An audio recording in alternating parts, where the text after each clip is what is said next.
not only be very nice, but to not burn bridges, because you really have no idea where those relationships, those seeds that you plant early on in your career, you have no idea when, you might turn around and all of a sudden you see this forest just blooming. The GenTech podcast discussing business, investing, and marketing. Hey guys, welcome back to the GenTech podcast, bringing you valuable and inspirational discussion with top business owners. This week, we're talking to Jackson Brella, a content creator and a freelance photographer and videographer. He's going to be telling us about his crazy story and how he got down here to Florida and how he got into content creation. He's going to give advice into other aspiring content creators and more. So, Jack, thank you so much for being on the podcast. Thank you for having me, Naja. Pleasure to be here. Of course. So I can't wait to get into your story. We talked a bit before, but now you get to tell our audience. So let's start with first, where are you originally from? So I'm originally from Syracuse, New York. And then where did you go to school? I went to school at Fairleigh Dickinson University in Teaneck, New Jersey. It's like 45 minutes outside of New York. So I was working as a digital marketing specialist after I graduated for Sharp Electronics. They sell like TVs and microwaves and stuff. And, even though my title was digital marketing, I was like driving to like every single PC Richard and Son, which is an electronics distributor in the Northeast store, to like set up like little like table tents that were like advertising, whatever the deal was. And I was just like, what's digital marketing about this? So I had the opportunity to apply at Morgan Stanley, which is a financial institution, and be a financial advisor. So to be a financial advisor, you have to pass your Series 66 and your Series 7, and you end up signing a contract that says, hey, we're going to pay you like, it was like 50 grand a year or something while you're studying. And you have 120 days to pass the Series 7, and you have 150 days to pass both. And those are super hard. I'm learning about this now. So I moved down to Florida. This had to have been in like July of 2018, I want to say. And I end up, just studying my butt off. I, rented an Airbnb for an entire month in Seminole Heights, shortly after the Seminole Heights serial killer was in Tampa. Wow. And I was just grinding and studying and studying and studying. And the first time I took the Series 7, I failed with you need a 72, and I think I got like a 67.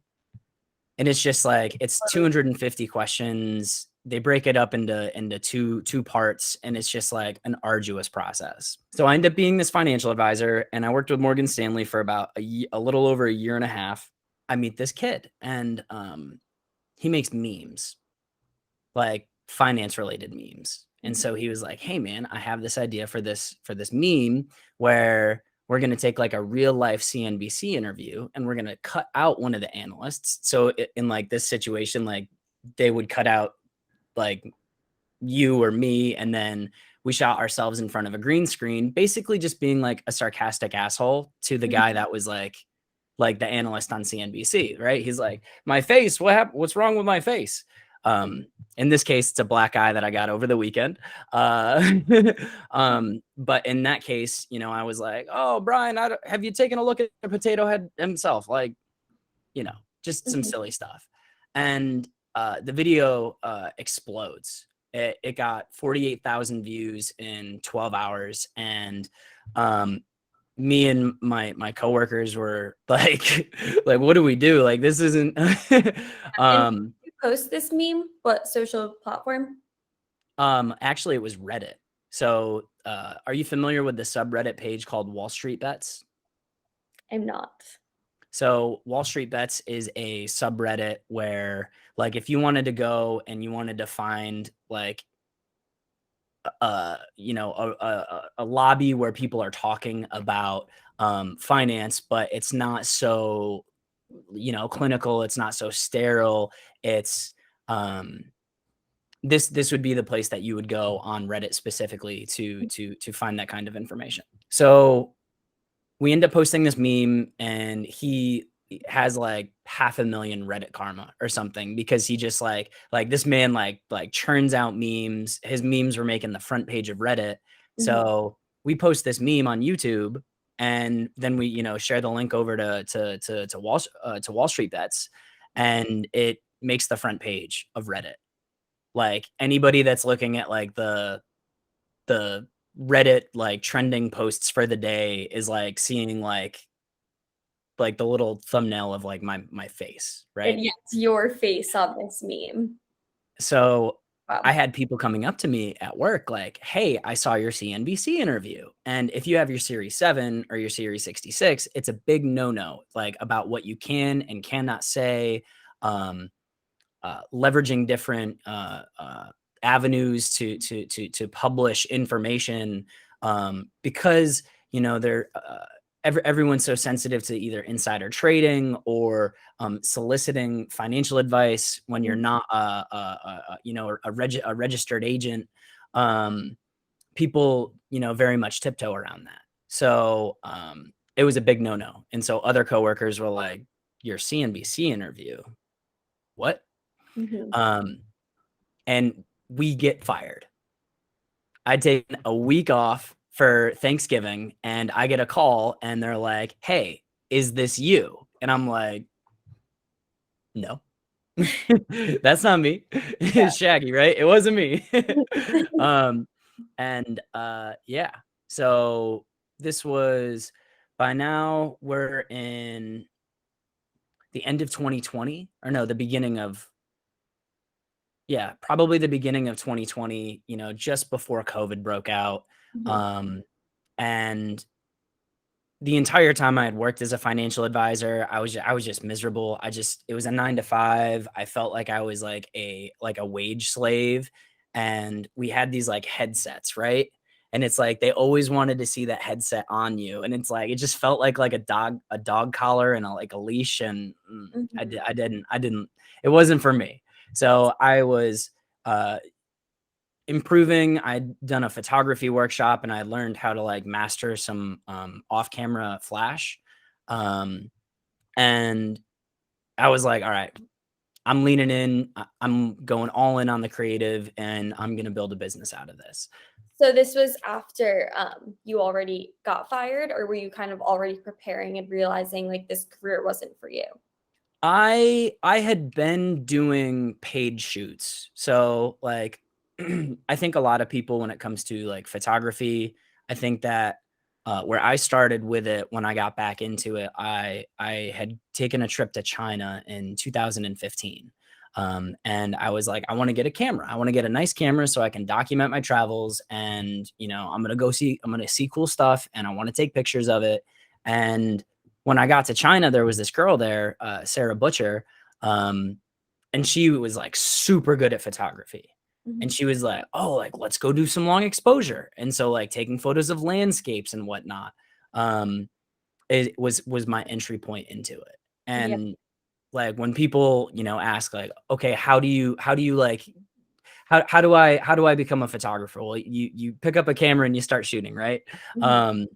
So this setback of getting fired, it honestly was a blessing in disguise. Obviously, this career wasn't the path for you, and I feel like it allowed you to see your creative and your potential in the content creation and photographer and videographer career. So it was honestly such a blessing, and I think people can learn a lot from that, because a lot of people, probably got fired during the pandemic and had no idea what to do next. So what next steps did you take after being fired to better yourself and get back and start new? So I really didn't, see it as something that was so devastating. There was the societal norms associated with being fired, as well as like the pressure from like family, like, "Oh my God, what are you doing? You're ruining your life. How could you make this mistake? How are you going to pay your bills? What are you going to do? Where are you going to live?" And it's like, I don't need that. I don't need that chaos in my life. Like I'm going to, I think that you're going to see the landscape of creators change. You have different levels of people that are commitment. On like one end of the spectrum, you have purists that are going to pursue art at the cost of everything else. It doesn't matter if they're, washing dishes at a restaurant, because the entire time they're, thinking of a song, or they're thinking of whatever, art they're going to implement. I think that that's a little self-defeating, because like you're limited as far as your upside potential as a dishwasher, right? Mhm. Um, the landscape is changing, because you're going to see a lot of people that are making it happen no Mhm. matter what. It Yeah. doesn't matter. um they're finding their own lane, they're paving their own way, and they're really pioneering um the ability to cut the cord on the 9 to 5. Mhm. I think so too. And especially you said this happened, beginning 2020, so right before COVID. So then the rest of your 2020, how did you transition into making this? You realize like, okay, I can make this a career. Like I enjoy taking photos and editing videos. Like I can make money from doing this. Yeah. So great question as well. Yeah. So like I had said, the entire time I was at Morgan Stanley, I was, developing the skill sets. Um there are two main concepts in photography. You have exposure and composition. Exposure is going to be all of the things like, am I properly lit? Is the are my aperture, shutter speed, and ISO. Those are the three elements that make up exposure, and they can be represented as a triangle. Um, it has everything to do with all of the technical side of, okay, does this look good? Composition, on the other hand, is how do things look in the frame? Like I'm not, dead center. I'm slightly off center. There's an interesting paradigm with the Fibonacci sequence in both investing in finance and in photography, because it has to do with ratios and proportions and percentages. So that's super cool. So I'm developing these skill sets, and I get fired, and you know, I start shooting a bunch. I mean, I think that in like the first half of 2020, I think I had done like 50 photo shoots or something like that. Mhm. And it was mostly all for free.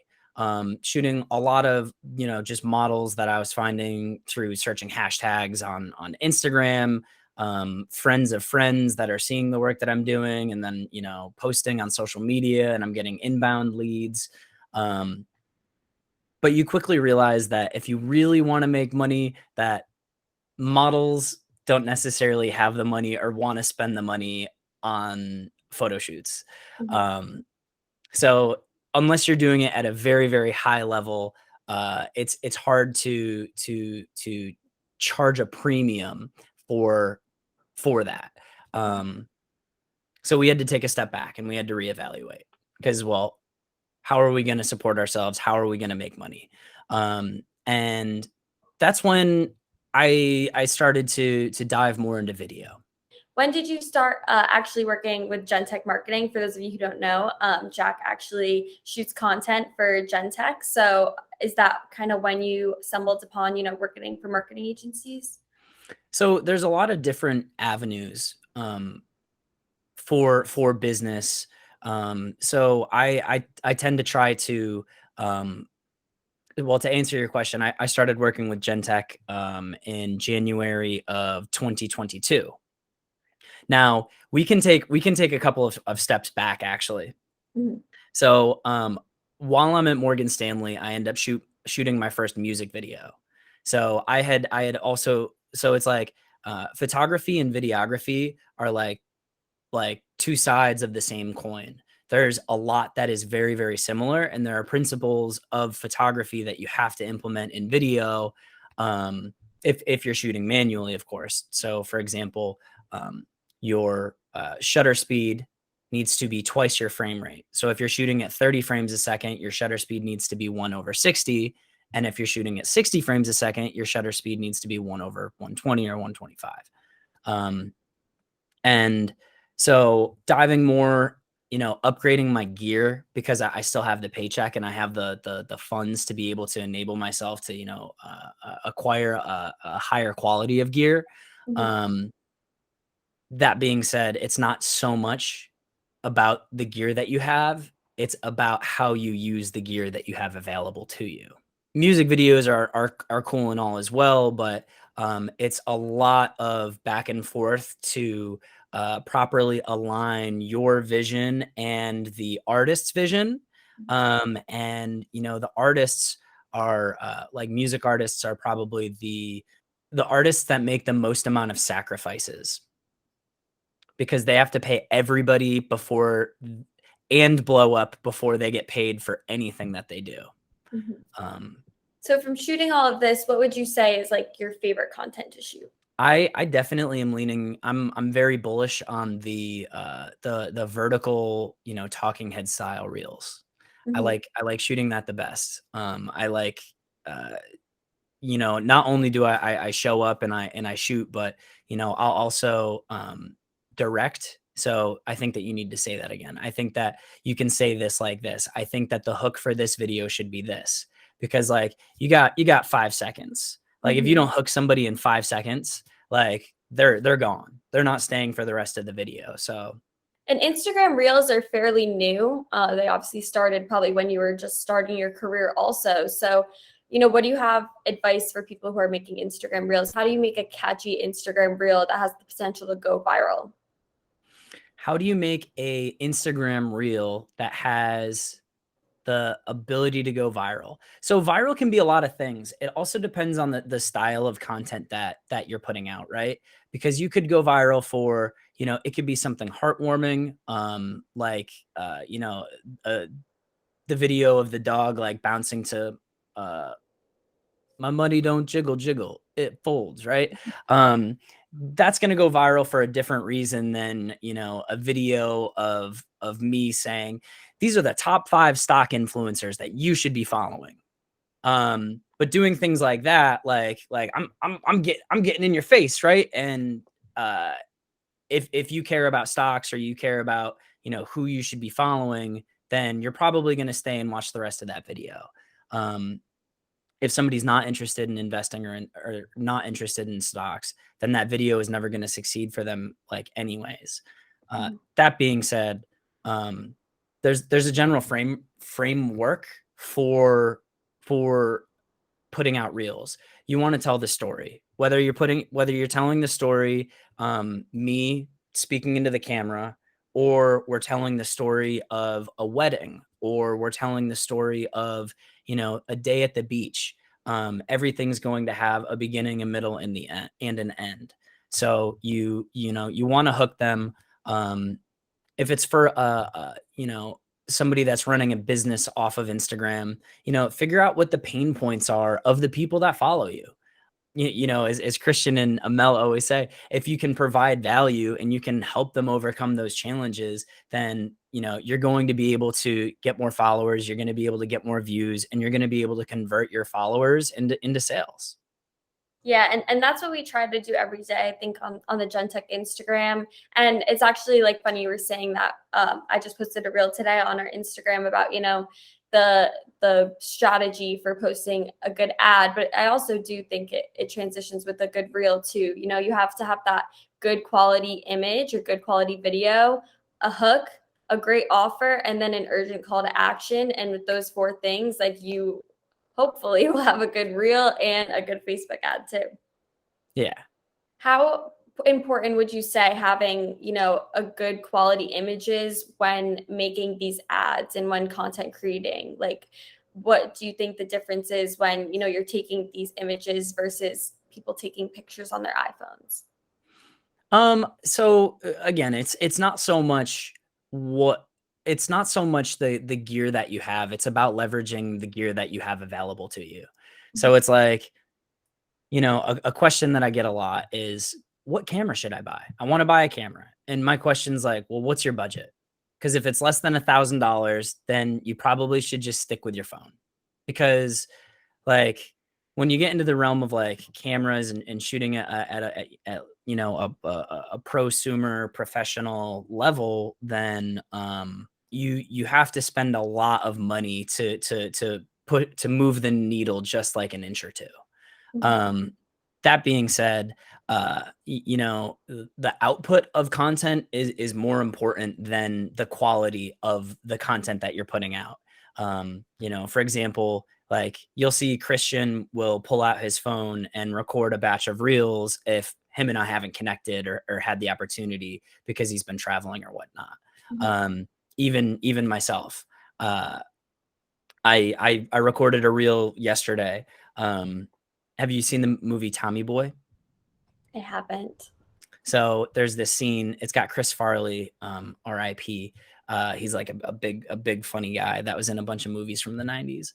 Um, he gets hit in the face with a 2x4, and he's like, "Does my face hurt, or is there a mark on my face?"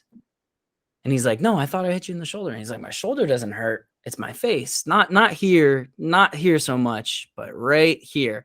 And so I was shooting the XOXO Carnival all weekend at Mhm. Armature Works.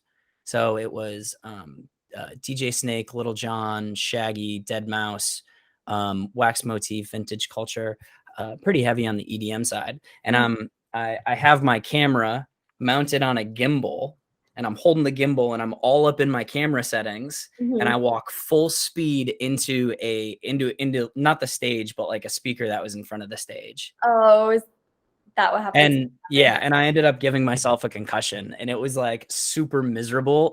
And now That it in the just looked like beginning of the festival? that was day 3. Day 3 of You still 5. had some EDM, a lot more EDM music to listen to after that. Yeah, right. Um But, you know, I took the opportunity, another component of virality is timeliness and relevancy.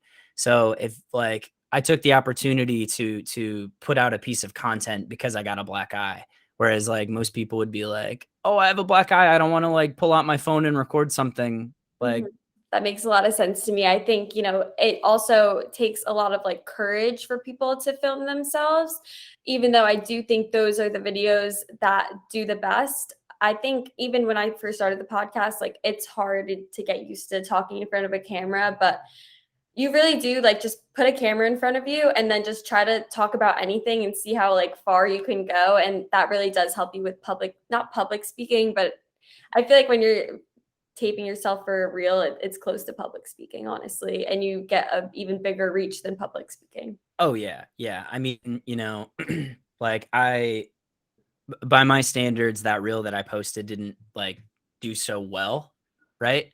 Mhm.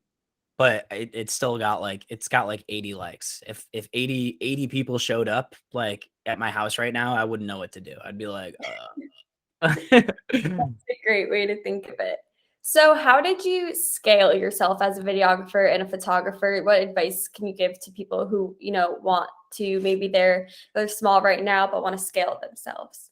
So I mean, you know, that's a great question, and that's something that you know I ask myself on an almost daily basis when I'm not you know either editing or I'm not shooting, and there's a lot of different avenues and a lot of different verticals. So you know because of my background in marketing, you know I leverage that to help enable really fantastic storytelling.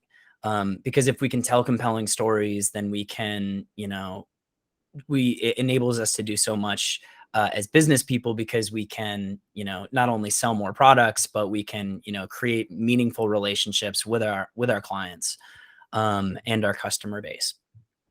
Um, as far as scaling out the business, you have a bunch of first you need to define your niche. Wow, this is advice that I should be giving myself. You need to define your niche.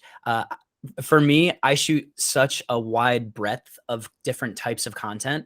Like there are a lot of people out there that'll be like, "Oh, I shoot it all, man." But it's like music videos, weddings, business overview videos, Instagram reels, like documentary, travel vlogs, workout content, cars, models.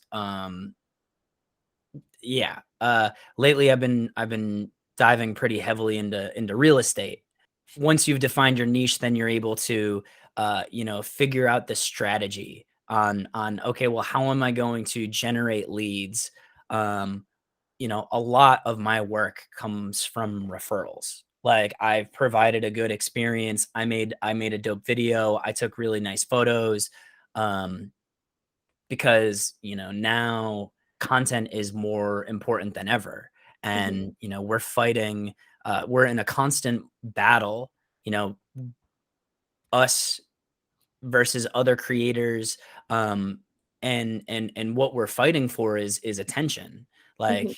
Like attention is like the currency that's being traded um, on social media, because at the end of the day, all of these platforms sell ads, and so they want to keep you on that platform as long as possible because they can deliver more ads, therefore making more money. So you got to figure out how you're going to generate those leads. Um, and then for example, like partnering like with GenTech, for example. They're able to I'm able to leverage their customer base. Definitely. I think it's super important to partner with people, especially locally. And from that, you're getting so many referrals, and people are starting to know you and you're getting recognizable. I also want to talk about your Instagram name. So your Instagram name is JPG Jack, which I love that, like the JPG, like right from your Instagram. You know you're a photographer, videographer. How did you think of that? Okay, so my Instagram handle was formerly just at Simbrella, which is my last name. And it was around the time that I had gotten fired that I was like, man, I need to. I was much more aggressive on my social media game back then, because I was actively like seeking and looking for clients and people that would pay me to take photos or do video. Um, and it just kind of fit. I was taking a lot of photos at the time. It was shortly before I was like, okay, like I'm gonna mainly focus my like core business around like making videos. But yeah, it just fit. I guess I got to change it to like MP4 Jack or something. That'd be funny. No, but it really was. It's like a rebrand for your whole personality. I do want to ask, so when you're finding clients for yourself, because you are freelance, what social media platforms work the best for you, which don't really work? Tell us a little bit about that. Yeah, so I would definitely say that the like my biggest and favorite one is Instagram. Um, that being said, I have had a decent amount of success on LinkedIn if you can like filter through like the BS. And by the BS, I mean like the people that are like, hey, like, do you have time to sit down and chat about my MLM? Nah, I'm good. Um, so I've found some unique opportunities through LinkedIn. um, and yeah, but as far as like the best platform for me, I would say it's Instagram. um, you know you can find almost anything that you need. If I need a makeup artist in Tampa, the first thing I'm doing is I'm looking up hashtag Tampa MUA, right? Mhm. um, and that's actually how Christian and Amel connected. They search the hashtag, I'm guessing, Yeah, photography. Christian was like looking for a mentor or something, Mhm. and searched like hashtag Tampa business, and he saw Mel, and then like DM'd him. That's awesome. I love that. So then how did they find you? And, why did you choose to work with GenTech? Yeah, Where did great you fit question. in our business plan? So so much of life, it comes back to the seeds that we plant, the relationships that we continue to water, and they really do bloom into something that's fruitful over time. I want to say in the beginning of 2021, I was part of like a retreat, and at the retreat we shot a music video, and there was somebody there that used to work with Christian and Amel. And he was like, hey, like, we have a bunch of clients and they have a bunch of content needs, and we're putting a team together. And so I sat down with them. Yeah, I guess it's like a year and a half ago at this point. And the conversation was good and it was productive, but I think that I was busy, and I think that they were busy, and they had, other content people at the time. So it didn't really go anywhere. So I started, making talking head style videos, recapping music events in Tampa. And Christian and Amel saw it, and they were like, "That is exactly what we want." And I was like, "Cool, like I can definitely do that. It's great to sit down with you guys again." And so we worked out, you know, uh, a number of pieces of content a month, and yeah, and we've been working together ever since. That's awesome. It was really meant to be with you guys, you could tell. Yeah, it Yeah. was like that as well with Brick Media. Mhm. Um, I had sent a cold DM to Jake at Brick Media like 3 years ago, and I was like, "Hey man, let me make videos for you. Like, I'll do it for free." Mhm. And the price has gone up since that time. But so has the value. As far as what we're able to, enable uh, our clients to produce a higher level of content for their clients. Definitely. And what advice do you have for, other freelancers to should they like reach out and find these companies to partner up with? I mean, you do have to have a certain thickness to your skin, because you're gonna get told no a lot. Um, there's going to be a lot of people that are all talk. If I had $1 for every time I heard, "Oh, we gonna work, we're gonna link up, and we're gonna do a bunch of work together," like, all right, buddy, um, I'll believe it when I see it. But two main pieces of advice for freelancers in the content creation game: um, communicate expectations, communicate, and being nice. Being nice goes such a long way. Like every experience, every interaction, every client that I work with, I try to be nice. I try to communicate to the best of my ability, set the proper expectations, and just provide a good experience, because there's so much hate in this world. And like and you don't know what other people are going through, so like I'm trying to be like a little like shining glimmer of like hope. I love that. Yeah, it's honestly so easy to be nice, but obviously not because not a lot of people are, but I think people really do appreciate that.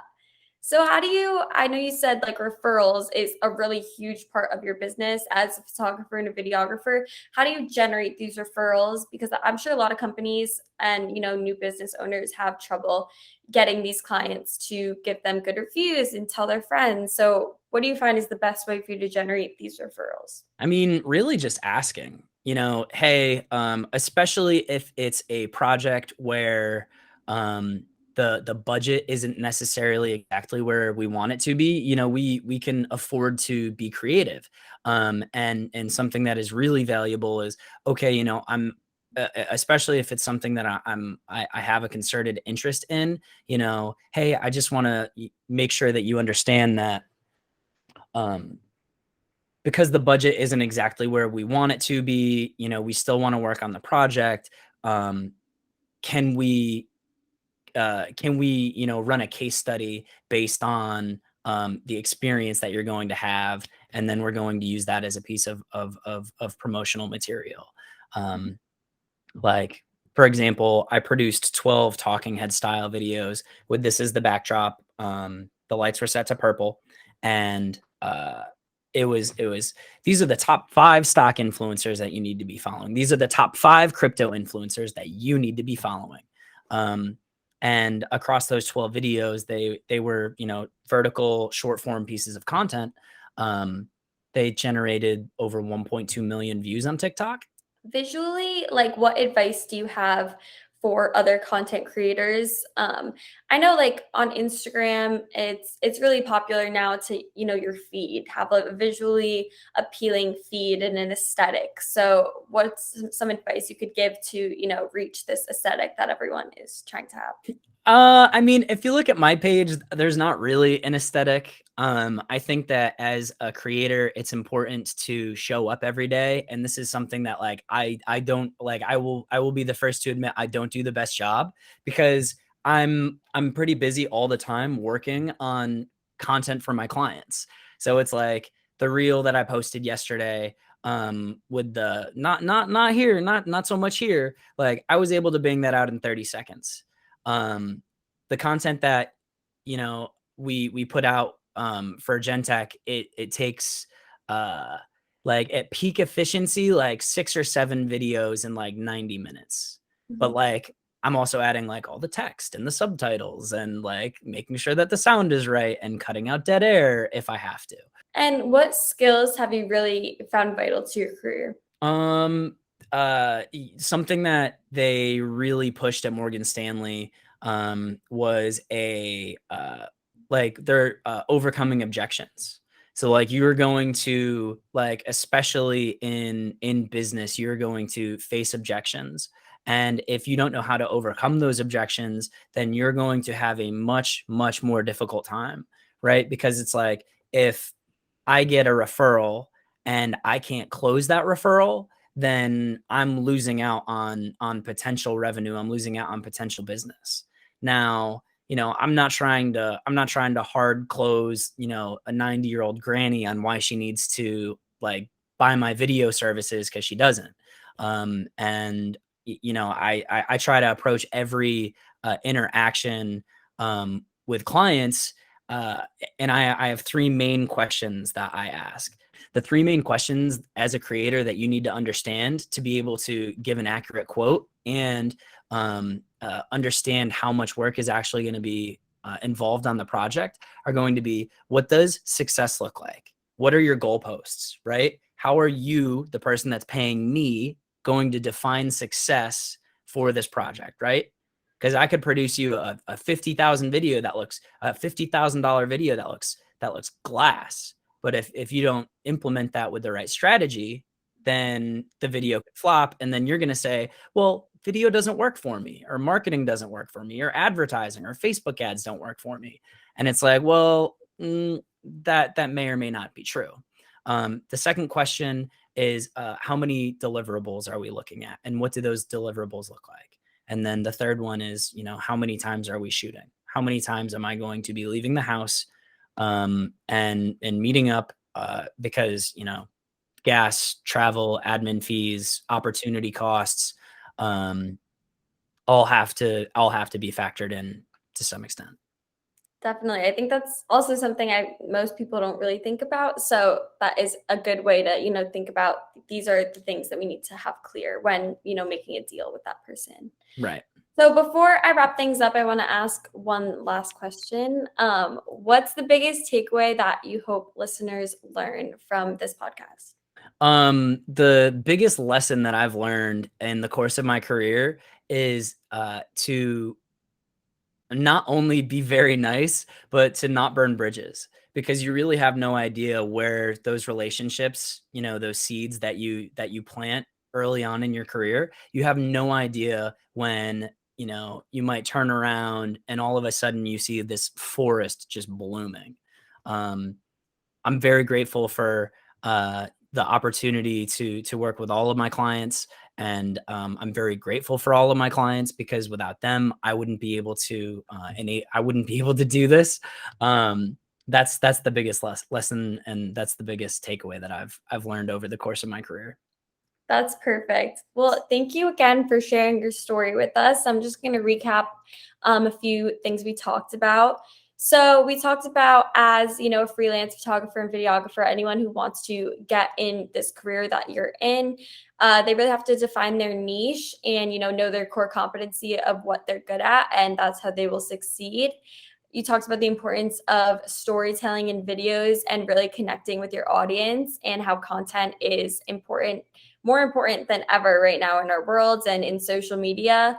You talked about how Instagram and LinkedIn really works for you. And also when talking with clients, how you really have to communicate your expectations. And the biggest lesson is to just be nice and never burn bridges because, you're connecting with so many people. Obviously, you're freelance and working with people and making these connections. So, the biggest thing is you want to have really great and meaningful relationships with everyone you work with. So Jack, where can our audience find you on social media? Everyone can find me at JPEG Jack, JPG_JACK.